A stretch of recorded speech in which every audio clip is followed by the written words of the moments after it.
So let's just begin by settling in. And today I wanted to talk a little bit about fear. Actually, I tend to like to talk about what's really present for me because it's easier and it's my direct experience. And I am going to be doing a type of retreat that I've never done before. Um, that's called a dark retreat. And I'm in no way saying that this is the best thing to do or that everybody should go out and do a dark retreat. Um, I felt drawn to do this, and it feels like the right time in my practice to do something like this. So, a dark retreat is basically where you go into a dark room and there's no schedule or anyone guiding it, and I'm signed up to do it for many days, and we will see if I come out early. I'm trying to not have too much judgment at all. I'm really trying to release judgment. But what I'm noticing is a lot of fear coming up for me around the idea of being in a dark room by myself for 10 days with nothing to distract me, literally nothing at all to distract me. And I've been doing a fair amount of reading about fear, and I've been reading Pema Chodron's book, When Things Fall Apart, Heart Advice for Difficult Times. And she speaks a lot in the book about fear. So um, I may inject or interject some pieces of wisdom from Pema Chodron into the meditation today, and we'll just see where it goes. So get settled, get comfortable, and find your seated or standing or lying down posture that you want to meditate in today.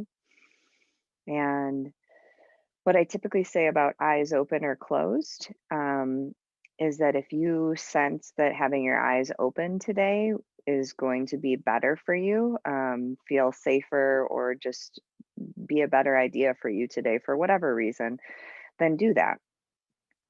Um, what I would encourage you to do though is I would encourage you, if you're going to keep your eyes open, to sit in front of a window or in front of a picture or something neutral that's not moving, like me on a computer screen, because it's just harder to go inward when we are focused on something that's moving and animated like a person. So find your posture, and if you're sitting or standing, you're going to want your spine to be upright but not rigid. So it's sort of like you feel a string, you imagine a string at the crown of your head, and you imagine that it's pulling your spine upward. And then you see if you can relax everything that you don't need for sitting upright. You see if you can relax it downward. So it's like there's this upward pull of your bone structure, and then you relax your muscles and soften them as much as you can. And that will happen already also naturally during meditation. So for those of you that are allowing your eyes to close, you can do that. And if you're allowing your eyes to be open, just finding a neutral, soft place to rest your eyes. And just begin by feeling your hands, noticing your hands, however they're situated, whether they're touching each other, whether they're placed on your knees.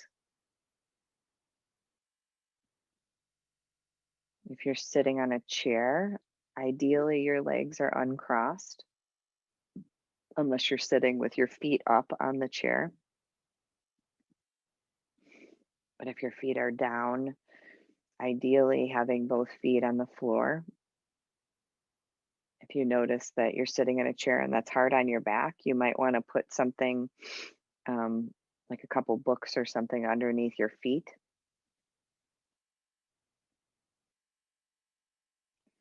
Just finding a comfortable posture. It's not that we can't move during meditation, and I really don't believe in rigidly holding the posture. In some forms of meditation, that is part of it. And it's not that that's wrong, it's just not the way I teach. I would encourage you that if you're in pain, to move. But if you're noticing sort of like a fidgety restlessness, sort of an automatic moving that we all do, see if you can slow that down and maybe try to limit that or try to not do that.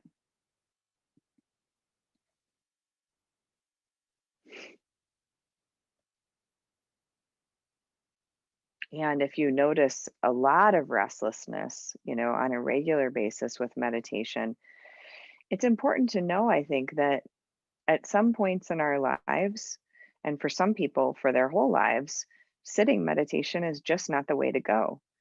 That more of a moving meditation like Tai Chi or gentle yoga or Qigong or walking, that we can do anything mindfully.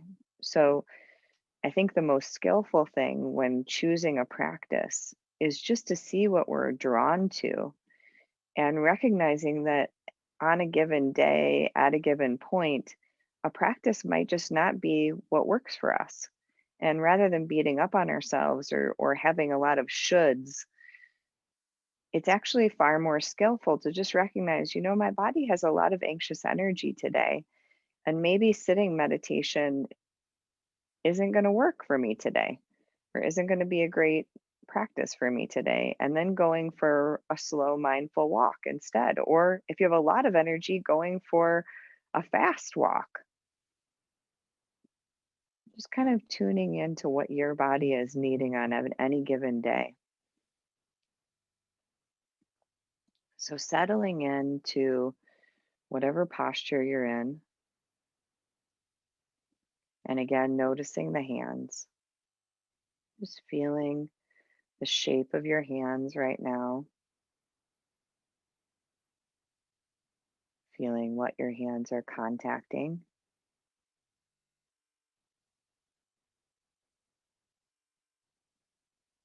Noticing if there's temperature awareness.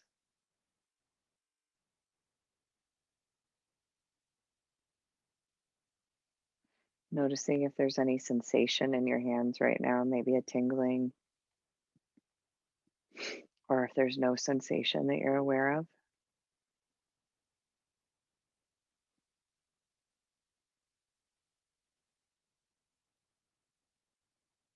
And then bringing your awareness, moving your awareness to your butt.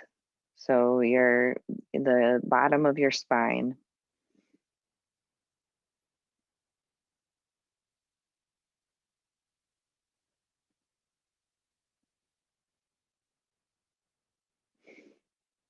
And there may be people who are paraplegics or hemiplegics who don't have sensation in that part of their body or in their hands. So obviously, I'm making some assumptions here.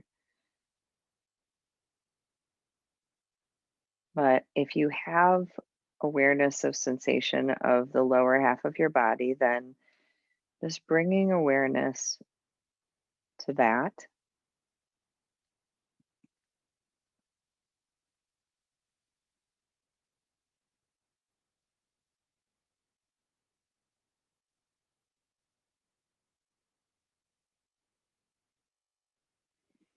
Awareness of the pressure of your butt or the lower part of your body against the cushion or chair.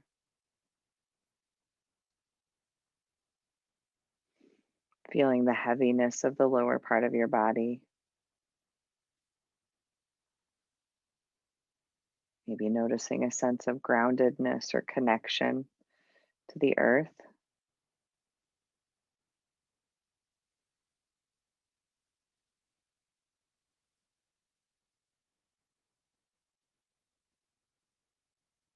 And then, in the interest of becoming more present and more grounded,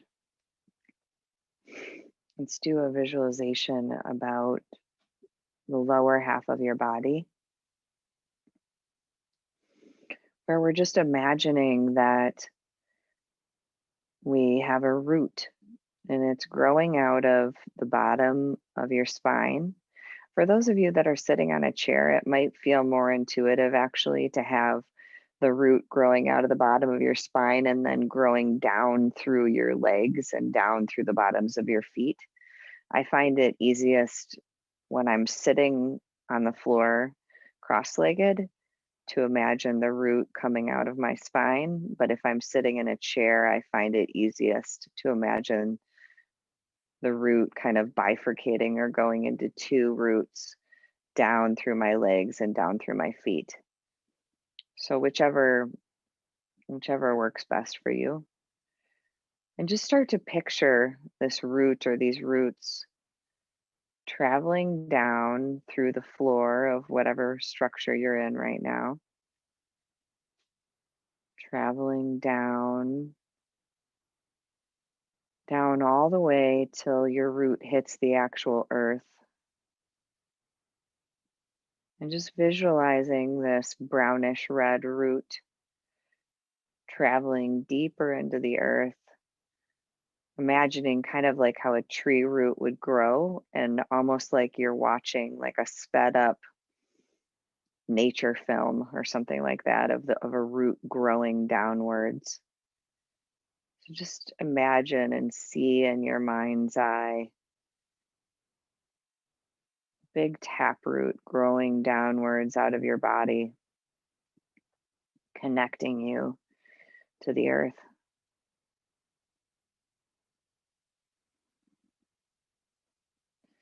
And imagine that as the root hits the upper layers of the crust of the earth, that once it gets down a little bit deeper, it's going to start to branch out into all the little web of roots that the trees have. And it's going to spread outwards in this incredibly intricate interweaving of root systems. And you can start to see that your root is going to go deep into the soil and it's going to start to meet up with other roots from other trees. Maybe you're imagining that the other humans have roots too. And so all the root systems are really interconnected. And then there's the fungus, the fungal, they're called hyphae, the little branches of the mushrooms and the fungus that are interconnecting and actually are the communication system between trees. And so you can see almost like an electrical web, all the communication that's going on underneath the surface. And just imagining that we as humans, you as a human right now in this body, through your root, through your energetic root, you're connecting, you're tapping into this complex web of communication between the fungus and the trees and the soil and all the other plants. And even though it's winter and there's not a lot going on the surface, things look really dormant, things look dead right now. But underneath the ground, there's still a lot going on. So just connecting to that aliveness.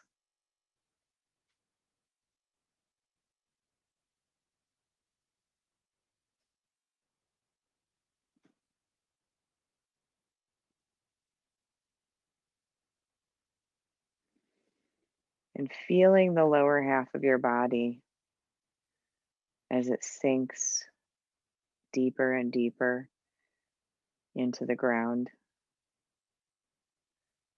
connected to the earth through your root.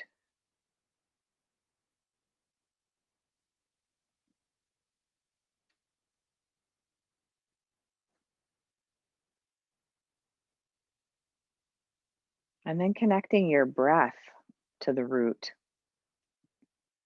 using the breath as a way to imagine energetic movement. So when you breathe in, imagining that all that the earth has to offer us, all the stability. I mean, it provides us with everything, right? It's our food, it's our water, provides us with shelter, so many things.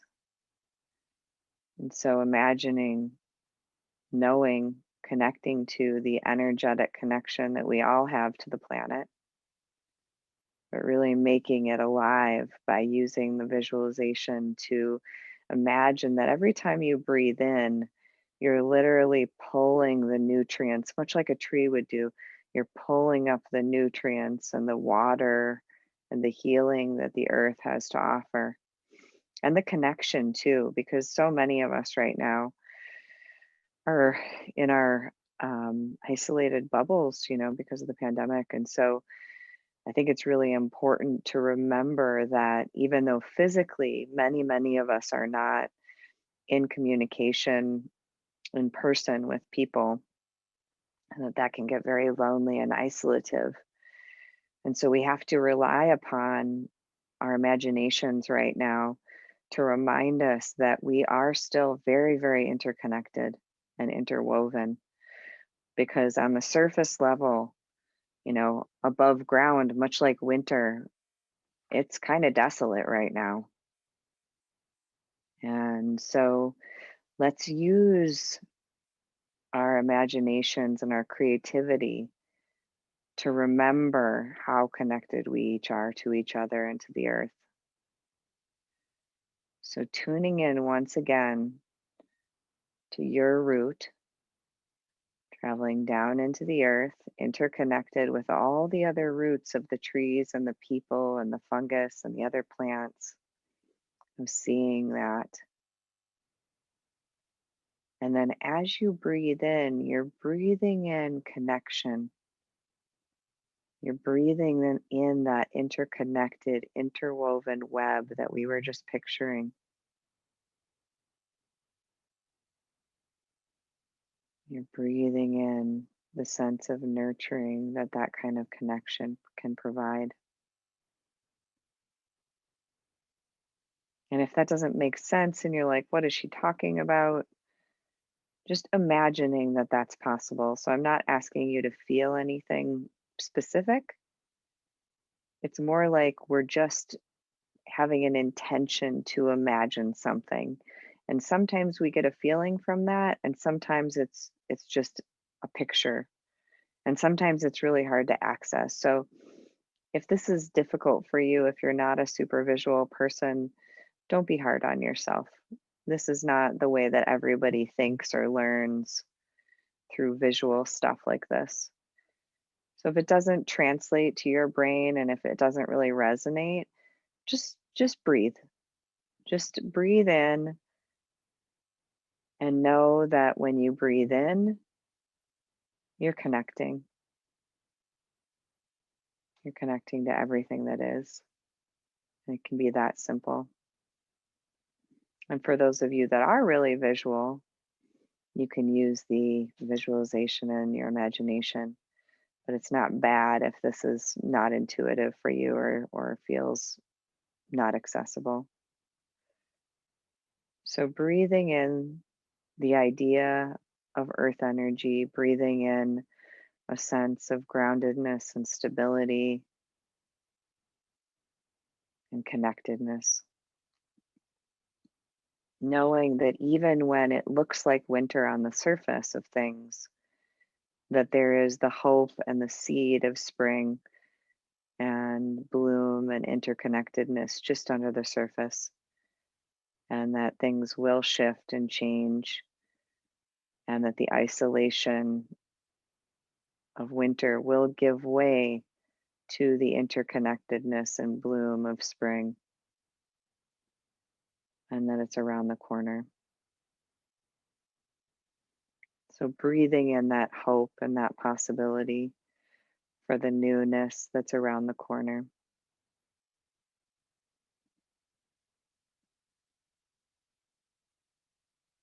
And breathing that right up into your heart. So imagining, and maybe for some of you, it just looks like a color. Maybe you're imagining a reddish brown or a green, maybe. Maybe it's a deep green color of spring. And you're breathing it right up through your root and into your heart, imagining that the heart just softens a little bit. And then breathing out, you can imagine that you're releasing or letting go of anything that you've been carrying around that you don't need anymore, anything that you're ready to recycle back into the earth. So we're not rejecting any part of ourselves or getting rid of anything, but we're just like opening up our hands and saying, yeah, let me release what I don't need anymore. Let me release what I've been carrying that's too heavy now. Let me let go. So these might be old beliefs about ourselves that are no longer serving us. They might be stories about other people that are no longer serving us.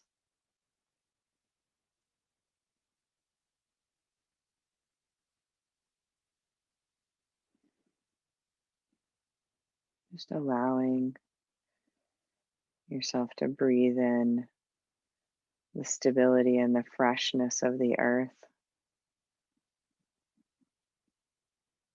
feeling reconnected to nature. It's so hard in the wintertime to feel connected to nature. It's so hard on everyone. So, breathing in a sense of the natural world, and breathing out, allowing your breath to travel back down through your root system and reconnect to the earth from your heart. So, just picturing this energy traveling from the earth up through your root into your heart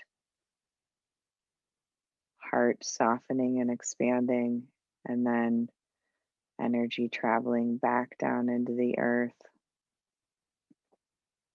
and then repeating the cycle up from the earth into the heart, down from the heart back into the earth, completing the circle. Just breathing together in this way for a while.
And then imagining that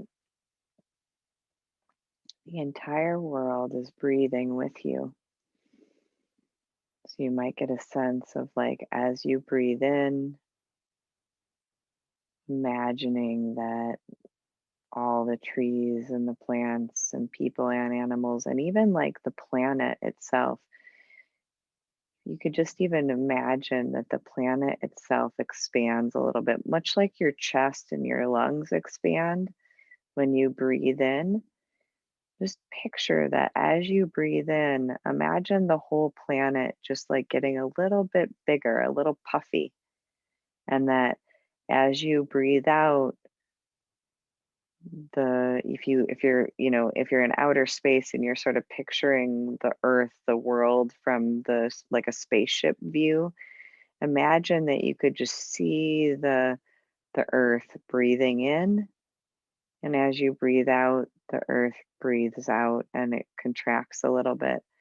You're just kind of imagining this gentle pulsing that goes with your breathing. As you breathe in, the entire world is breathing in.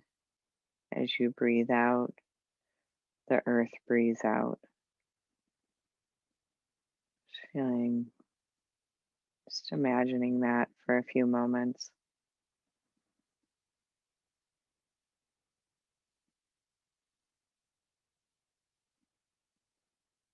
Tuning into your lungs, getting a sense of that expansion around the heart space as you breathe in, feeling as the rib cage expands around your heart and how things soften when you breathe out automatically.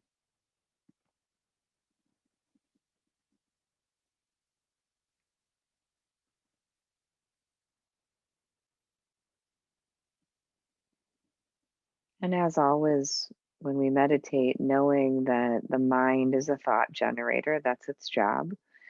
And so we don't need to get real caught up or hung up on the mind doing what it does, which is to generate thought. And so rather than fighting with the mind or battling with it or telling it to shut up or whatever, just accepting that the mind generates thoughts. And it doesn't mean you're a bad meditator or you can't do it or any of the stories that we tell ourselves.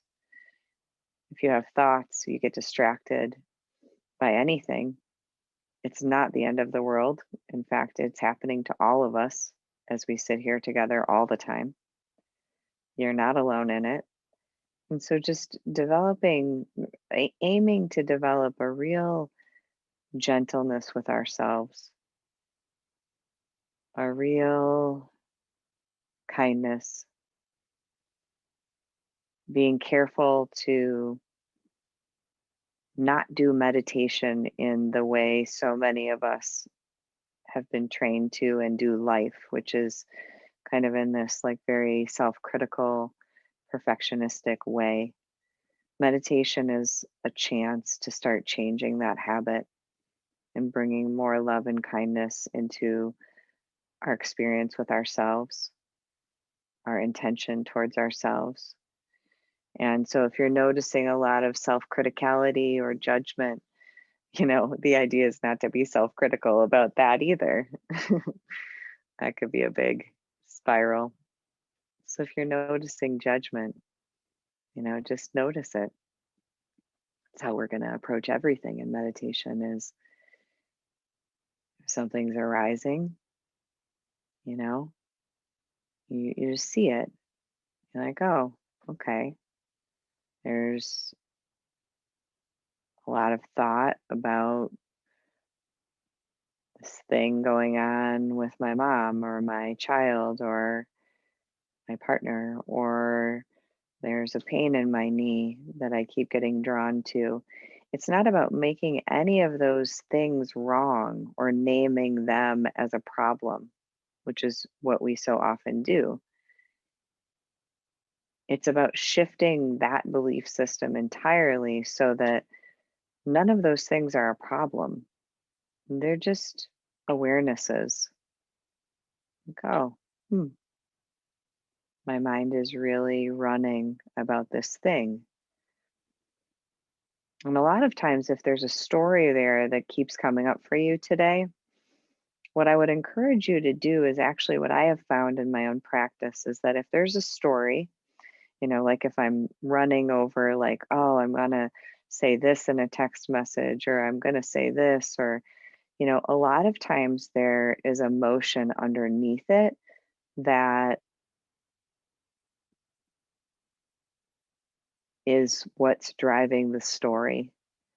And what I find is that until I turn towards the emotion of it, then the story is just going to keep on coming up. It's going to keep on harping at me. And it makes us want to react, to other people very spontaneously and impulsively, especially when there's big emotions involved. But what I would suggest is that if you're having a story that's been coming up a lot lately, or that you're thinking a lot about something, that's what I mean by a story. If you find your mind being drawn repetitively to something, a conversation that was had, or something that you might say, or, just anything, see if you can sit with it and see if you can just pay attention to what's going on in your body, because the body is the gateway to emotion. So if you've got that going on today or recently, I would actually encourage you, I would invite you to work with it today. You can bring it, you can actually, so when there's a repetitive story, we can actually use the story to get to the emotion. The emotion is connected to the energy. And when we allow the energy to be present and we turn towards it with love, then things can transform on their own. But when we stay in our heads and we try to figure it out, which believe me, I'm a master of, so that's how I can even speak to this, is my mind, I have a very, very strong intellectual mind that wants to figure everything out. So maybe some of you can relate to that. And I find that when my mind is repetitively going over and over something and not coming to any great conclusions, there are some things that are very logical and we can figure them out. But there are plenty of things that require more finesse than that. And so let's just practice with that, because that's a very human experience that we all have. So allow the story to arise. Just let's actually bring the story in. So if you've had something that you're struggling with lately, or a repetitive thought that you're having, in meditation now, allow the story to arise. Like, allow yourself to really think about it. And it's not that we're buying into necessarily or believing that the story is completely true, because a lot of stories are not true. But we're allowing the story to come up so that we can access the emotion that's hiding underneath. That's the idea. So allow the story to come up. I'm going to be quiet for about a minute so that you can do that. And remember, it's not about believing the story, it's about getting access to the feelings in the body that we name emotions.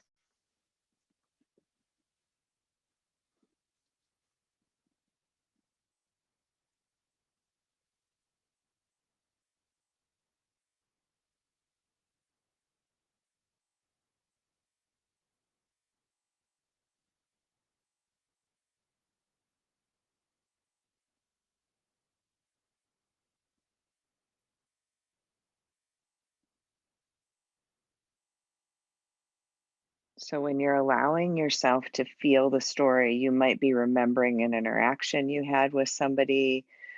You can let it be really alive. Remember what was said or what happened.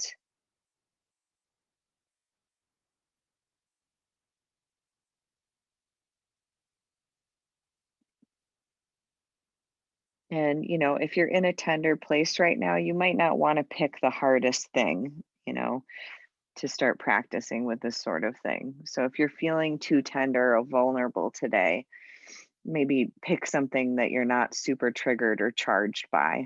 I should have said that right up front. So if you're feeling vulnerable or real sensitive today, you know, pick something smaller, not your most difficult thing that's ever happened to you. Because we need support around those things. We need one-on-one support typically, not somebody through a screen. So tune in though to something that feels manageable today, some sort of thing you've been concerned about or worried about. And once the story is really vivid for you,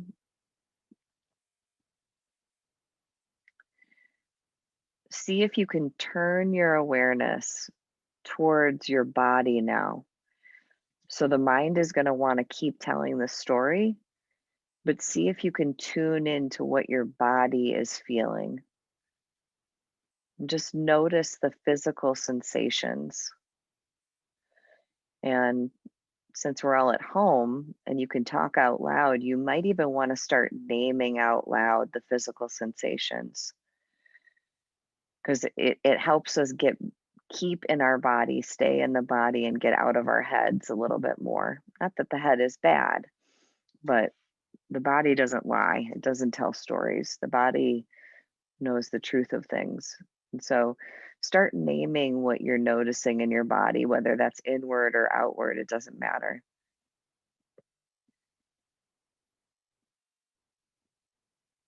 Start naming the physical sensations that are brought up by the story. You might have an awareness of what the emotion is. You can name the emotion, but we're just naming emotions and body sensations right now. And when your mind wants to get back into the story of it, into the thoughts, just redirect your mind, much like you would redirect your mind back to the breath, redirect your mind back to the body and a sense of emotion. For some of you, it might be very clear this is sadness or anger or jealousy or whatever. But for some of you, it might just be, oh, there's a tightness in my throat or there's a tightness in my chest. And if there's a specific place in your body that you're feeling a lot of sensations, you might just want to put your hand gently over that place in your body, whether it's your heart or your belly or your neck, some of you, your head maybe, or your face, wherever it feels good, wherever it feels supportive to, if it feels supportive to put your hand on that part of your body.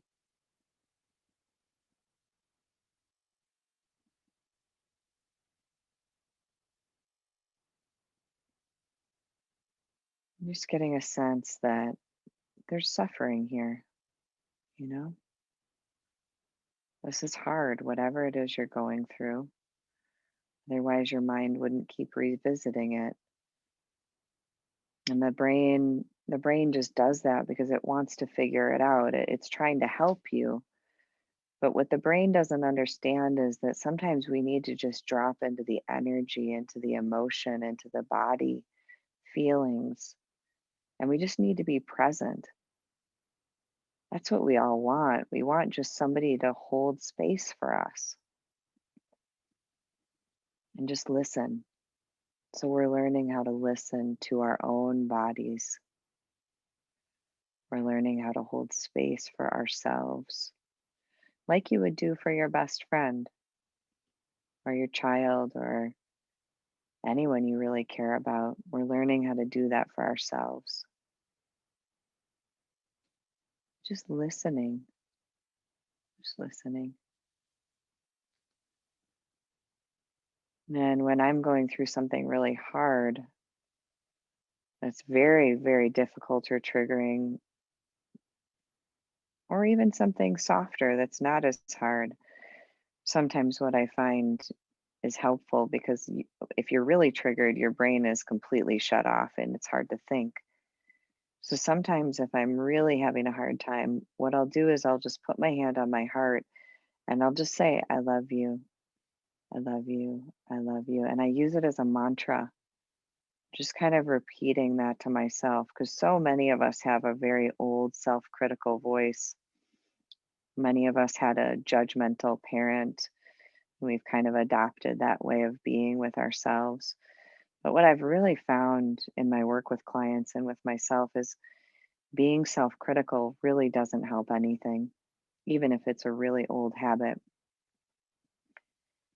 And so, if that mean or self critical voice is talking to you, sometimes it can help to shift that pattern by just having, even if you don't feel love for yourself in this moment, even if you have a lot of judgment that you did something wrong or you're, telling yourself you're a bad person, just see how it feels to just say, I love you.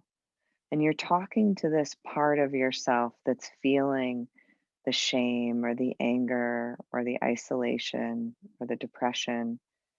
You're just talking to this part of yourself. It's not all of you. You're not defined by this. This is an energy within you. And it's an energy that, when given attention and care and love, what I have found is that the energy then gets loosened up and it often will move on its own. It'll shift on its own. But it's this tricky thing where if we try to force an emotion to go away, it stays longer if we try to get rid of it. And so, what I've found is that there's a turning towards it and a welcoming and a kindness. And in a concrete way, the way that I've figured out how to do that with myself is by feeling the emotion in my body, putting my hand on my heart, and just saying, I love you over and over again. And just continuing to feel the sensation, to be with the sensation. Because most often it's just a younger part of us that is hurt. It's a younger part of us, a child part that got triggered by something that happened in our adult lives. But it's old, right? You might feel small or childlike. And it's just these old little child parts of us that just need attending to. They need to be witnessed and held in loving space. And so that's what I wanted to teach you today, was just an introduction on how to do that. And I know we're a little bit over on time. So for those of you that have to go back to work or whatever, I invite you to sign off, but please practice this technique if it feels resonant for you. And for those of you that can stay a bit longer, just invite you to spend just the next minute or so. I'm going to be quiet now that you know the technique.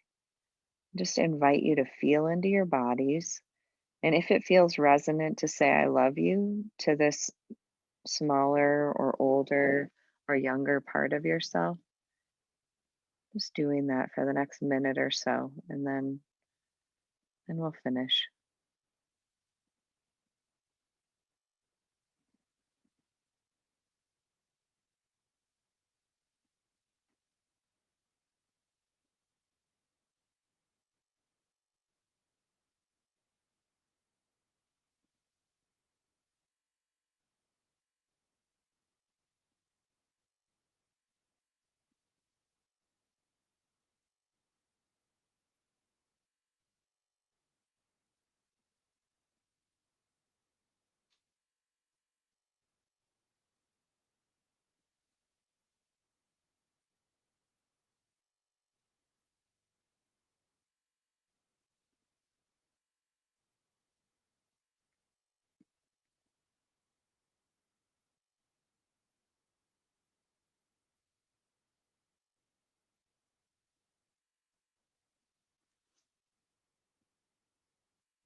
This technique is something you can practice whenever difficult emotions arise. That instead of turning to judgment or self criticism like most of us do very automatically, seeing if you can turn towards a sense of awareness and love, just simply by putting your hand on your heart and saying, I love you. Even if you don't feel that way in the moment, it's a beginning. It's a way to start changing these very old brain pathways that most of us have. And so I'd invite you now, if you're able to stay for another minute, to connect to the part of you that is always witnessing, the part of you that is always loving all of you. Some might call it the soul. We have different words for it, and the words are not so important. You don't need to have any certain beliefs, but there is a part of us that is always witnessing, that is always aware. That is the part that we are cultivating and growing in meditation. And I would invite you to connect to that part of you very, very simply through using the vibrational toning of Om. We can connect very easily, very quickly through the vibratory quality of Om just by dropping into that in our bodies.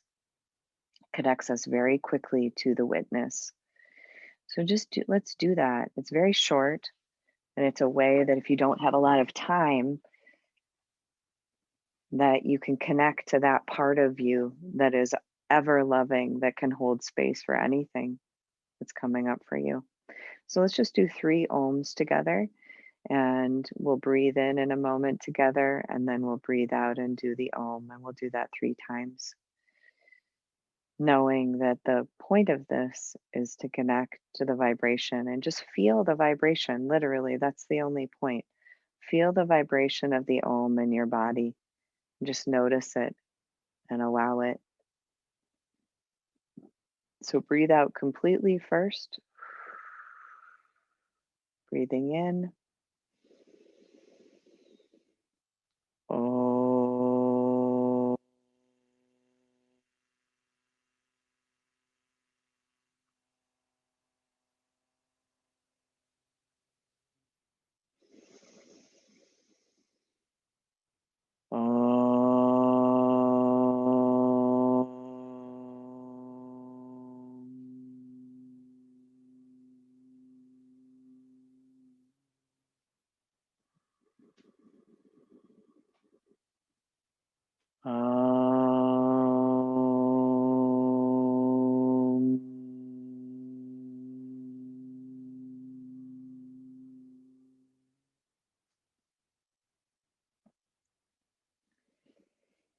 And bow deeply to each one of you. I'm so grateful that you're taking the time to connect inward to yourself.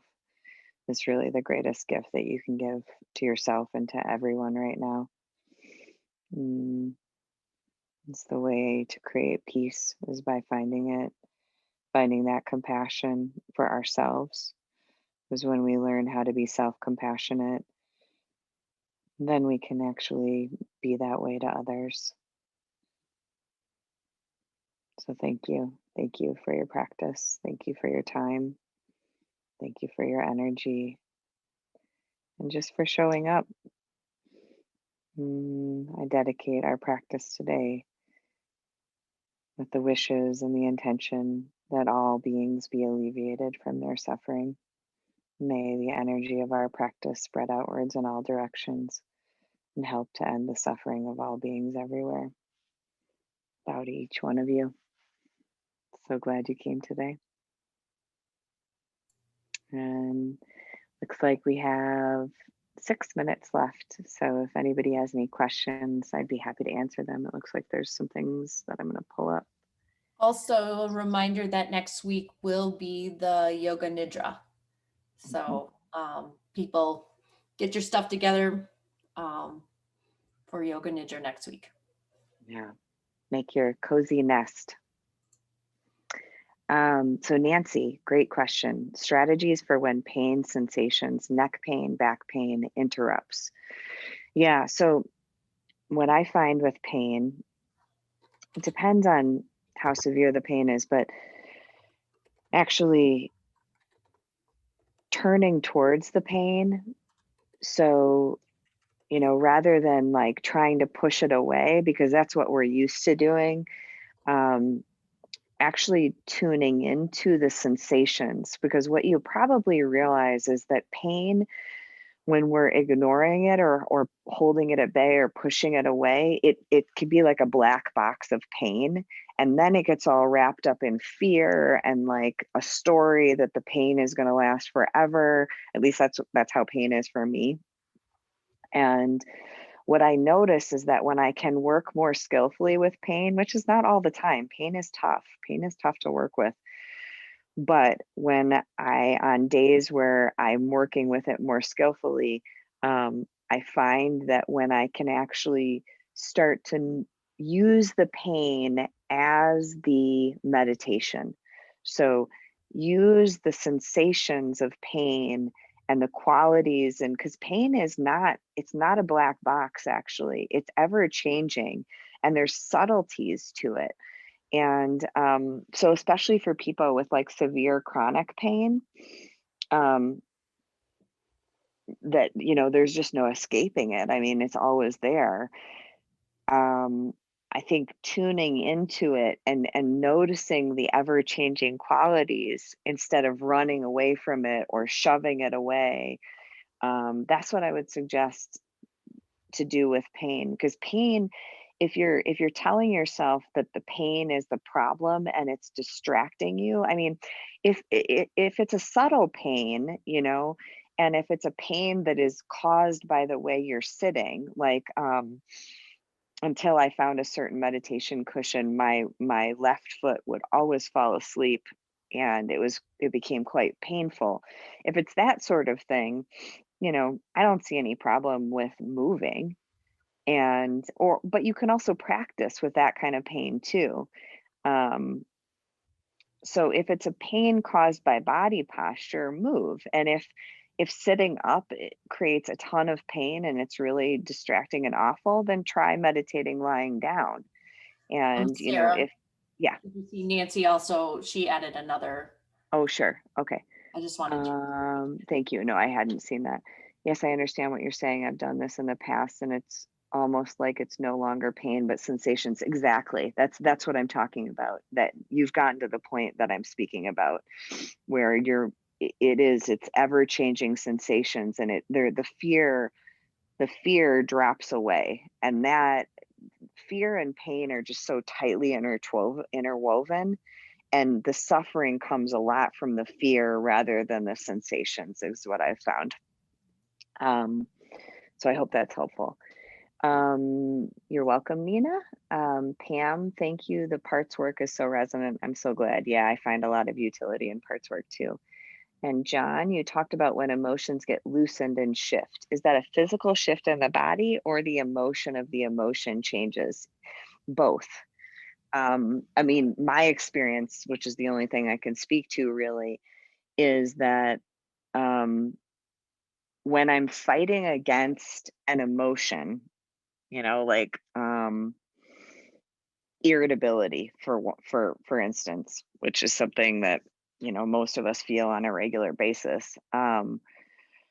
When I fight against irritability and tell myself the story that I shouldn't be irritable or I should be happy or I should be whatever, the irritability grows, right? If you block it and say you're not allowed. But when I open to the irritability and I try to soften my heart towards it and have more of like compassion for it, or like more like I turn towards it like I would towards a friend, rather than being like, you're bad, go away, you're not supposed to be irritable right now. When I turn towards it, then the emotion of irritability tends to soften, because a lot of the emotion being perpetuated is that it's not being allowed. You're not letting it be there. You're wanting it to go away. And I don't know, it's just, does that make sense? if you can respond in the text box if I'm making sense, if that's help. Okay. Um, yeah, so I think that both the emotion changes, my finding is, but the tricky thing, and this is the paradox, is if you try to force it to go away, it will stay. So like it's such a tricky thing, is like it's really developing a totally different attitude towards emotions of like a welcoming and recognizing that there's utility in the welcoming and that the emotion will transition when it's ready, and that having sort of an intention of like endless patience with yourself and with the emotion is what allows it to transform. So I hope that's helpful. I want to make sure that I address what Kevin's saying as well. So I'm glad it's helpful to John. Kevin, it's almost been a year of living in a quarantine lifestyle. This took getting used to, but because it has become the norm, I had some feelings that switching back to normal will also have a period of transition. I agree. There seems to be a belief that we will just be back to normal, but I feel some aversion because this will be a change again after a year of living this lifestyle. I'm not saying it is negative, but it will be a process. Yeah, Kevin, that's such a useful observation. Thank you for sharing that. And I think that's probably really helpful for a lot of people that, yeah, transition of any kind is hard, right? And so thinking that, transitioning, and I actually have a belief that it's not going to be back to normal. I think that there's going to be a lot of change, actually. I mean, I'm noticing a lot more gratitude about being able to be around people, but I'm also noticing that I need more inward time than I used to think I needed. I need more quiet time. And so, for a lot of people, I think we've gotten more used to being alone with ourselves, and that doesn't mean that we're not going to enjoy being around people again in sometimes, but we also, I mean, this is just one facet of it, and there's so many facets of that shift that is going to happen, right? And just I love what you're saying because it invites a patience with ourselves. It invites just a gentleness about this whole thing, that has been so hard in so many different ways for so many people. And I could go on and on about it, but it's it's time for me to stop. So, but I'm really glad, Kevin, that you brought that up. Thank you. I'm just gonna look in the Q&A box. Yes, exactly. More gratitude towards seeing people, but there is this appreciation of the inward time. Yeah. So, I mean, it's both, right? Both and. So, anyway, thank you everybody for coming. And I hope you enjoy Yoga Nidra next week. And I'll be with you in spirit in my dark little room. I'll let you know how it goes when I get back.